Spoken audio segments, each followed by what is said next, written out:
Hi, I'm Adam DeSanctis. Welcome to MBA Now. Today, I'm here with Trevor Gauthier, CEO at ACES Quality Management, to discuss the state of the mortgage servicing industry. Trevor, thank you for joining us today. Thanks for having me. Let's dive right in. It's hard to believe that we're already a month down in 2026, so give us a quick rundown. Why is servicing at such a pivotal moment this year? Yeah, great question. I mean, servicing's really being pulled in a few different directions at once. You have borrowers and they're expecting faster, clearer, more seamless interactions, especially when they're stressed or navigating like the complex situations that they're going through. And at the same time, you have regulatory expectations that remain really high. Loan complexity isn't going away. And so if we start to see, which we're starting to see a little bit of, that renewed refinance activity as rates moderate, the challenges become scaling without creating risks. So when volume increases, small inconsistencies like missed defects, delayed remediation, or uneven documentation really become a big problem. And these things can impact compliance and the borrower experience all at the same time. So the servicers who we believe are going to be the strongest in 2026 are really the ones that can scale quality as volume changes. And it's not just by adding capacity, they really have to have it embedded within their processes. Yeah, you broke that down nicely for us.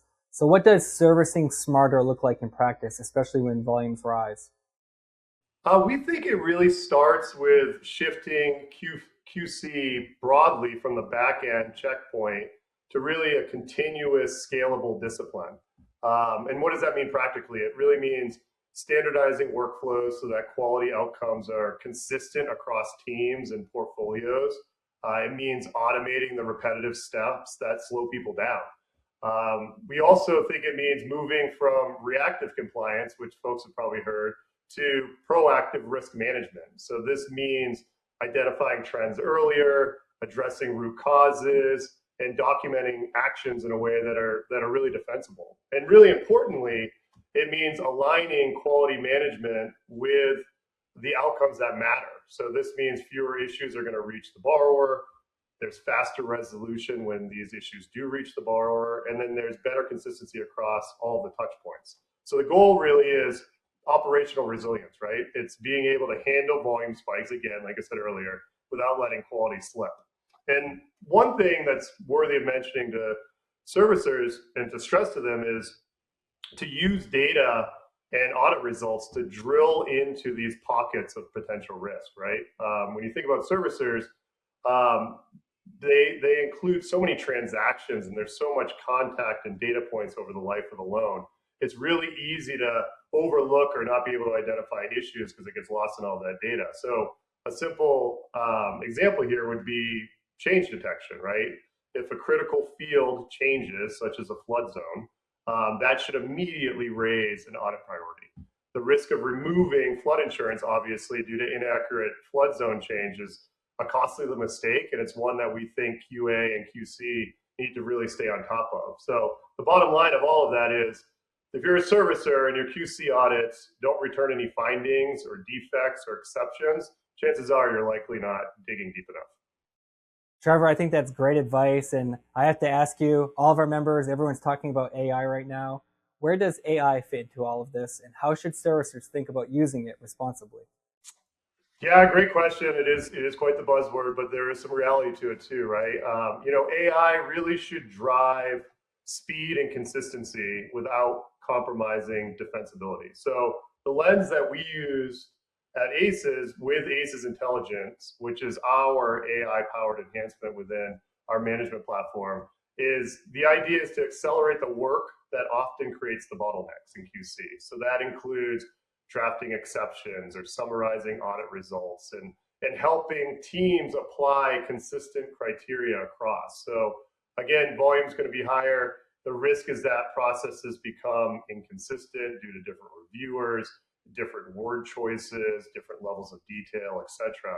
AI can really help standardize these outputs so that teams work more efficiently and more consistently.